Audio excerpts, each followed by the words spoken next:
High বন্ধুরা, তোমাদের কাছে আবার একটা মিনি ব্লগ নিয়েছিলাম। তো আজকে সকাল সকাল ব্লগটা স্টার্ট করলাম যখন ওর বাবা বেরোবে, তানভীর বাবা, সেই সময়। তো দেখো, সকাল আমরা আগে একবার বিছানায় বসে চা খেয়ে নিই, আমি চাটা করি, ওর বাবা বেরিয়ে গেলে আরও একবার চা খাওয়া হয়।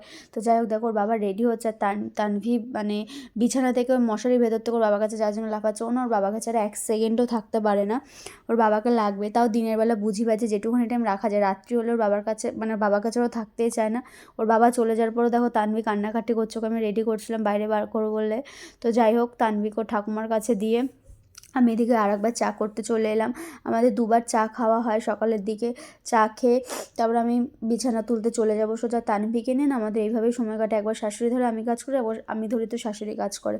তো দেখো তানভীর দুপুরে স্নান করানোর সময় হয়ে গেল, ও জল গরম করছে, ওকে কোলে করে নিয়ে আমার কাজ করতে, কারণ শাশুড়ি এই সময় কাজে ব্যস্ত থাকে। তবে দুজনেই ফ্রেশ হয়ে একটু রোদ পোয়ে নিলাম, আমিও স্নান করে নিয়েছিলাম। তো আজকে ভিডিওটা এখানেই শেষ করলাম। ভালো লাগে লাইক কমেন্ট